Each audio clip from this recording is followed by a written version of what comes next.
Hello Pisces, Sun, Moon, Rising, and Venus signs. Kamusta kayo? Sana po ay nasa mabuti kayong kalagayan. Welcome back po sa Star Tarot. At kung bago kayo rito, welcome din po kayo. Please subscribe, like, share my videos, and leave me a comment kung naka-resonate kayo. So Pisces, first message ninyo, 5 of Swords, Knight of Pentacles, and 2 of Pentacles. So, pwedeng meron kayo ritong o pwedeng conflict ito, internal, no? Pwedeng inner conflict ito. Naguguluhan siguro kayo, baka merong problema or meron kayong desisyon na kailangan gawin and you can't make up your mind. Or pwede rin na meron kayong panghihinayang sa mga nangyayari. Pwedeng merong mga expectations kayo na hindi na-met, parang ganon. Kaya parang siguro, alam mo yon, down na down siguro ang energy ninyo. Pero ang maganda rito kasi meron mga tao na sa paligid ninyo that is very concerned about you. Merong mga siguro, there will be someone siguro na talagang concern na concern sa'yo. Mahal ka ng taong ito. Kaya nandiyan siya para sa'yo. Para tulungan ka, gabayan ka, i-encourage ka, siguro mag-a-advise din ito sa'yo, yung gano'n, ano, para matulungan kang bumangon, no, dyan sa pagkakadapa ninyo. So, we have Knight of Pentacles, ayan, so from here on, si Knight of Pentacles kasi sigurista ito.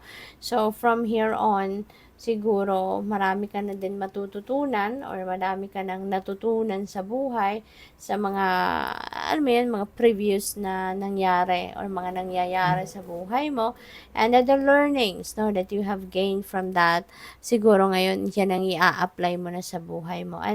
Hindi ka na dito padalos-dalos ng pagdedesisyon, hindi ka na dito yung basta-basta kang, alam mo yun, hindi ka na basta-bastang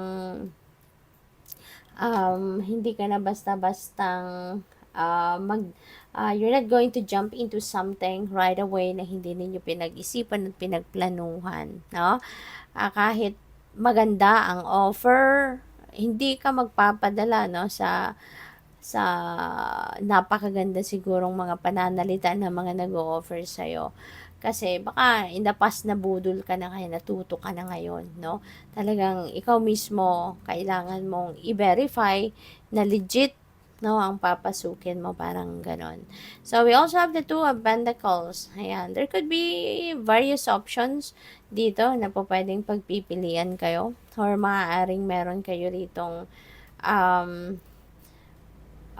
siguro kasi si Two Pentacles kasi maaring multitasking din ito. Kaya po pwedeng advice ito sa inyo or paalala ito sa inyo na dahil marami kayong ginagawa, parang maraming naka-line up sa inyo, na kailangan ninyong gawin. So, this could be a reminder para sa inyo, no, na it's about time para matuto din kayo na mag-delegate, no, humingi ng tulong at mag-delegate kayo ng kung ano man ang iba ninyong ginagawa, obligasyon ninyo na pwede rin naman na ipagkatiwala sa iba para hindi kayo yung naaaligaga, hindi kayo nape-pressure masyado. If there are other people that can do that for you, why not ask for help, hindi ba? Hindi mo kailangang gawin ang lahat. You don't have to carry all the burdens, no? Pwede rin naman tayong humingi ng tulong, okay? So, by the way, maraming salamat for subscribing. And if you haven't subscribed yet, subscribe na kayo.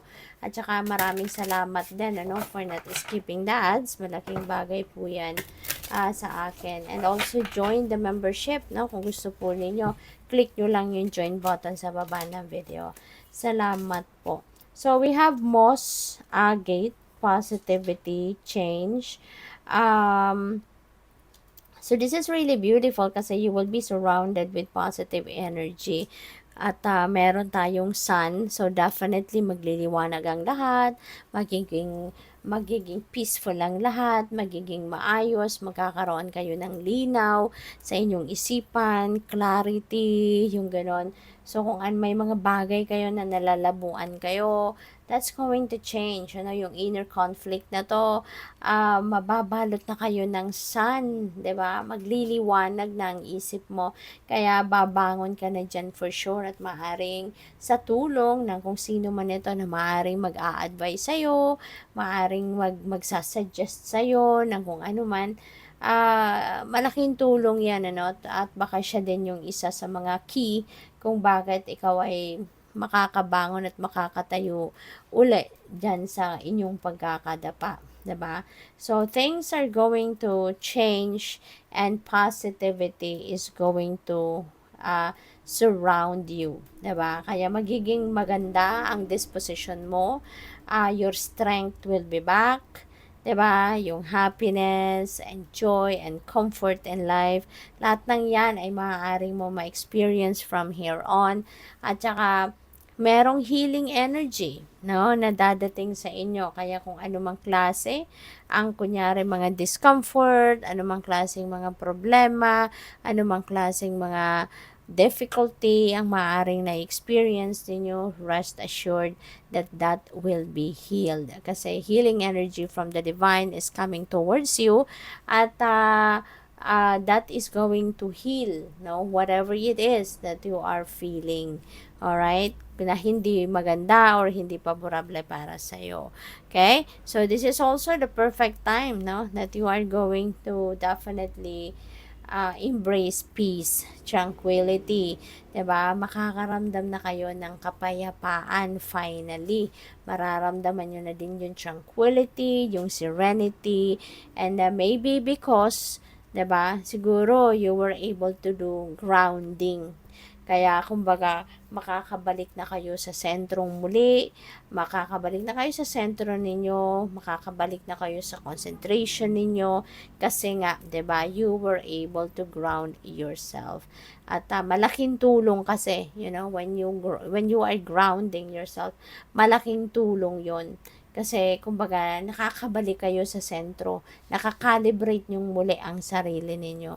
You were able to reset, kumbaga, yourself, kaya nagiging maayos na uli ang lahat, 'di ba? Magaan ang pakiramdam, maliwalas ang pag-iisip, at merong direksyon, meron malinaw na direksyon na nakikita kayo. So, good luck po. Thank you for watching. Love and light. Namaste.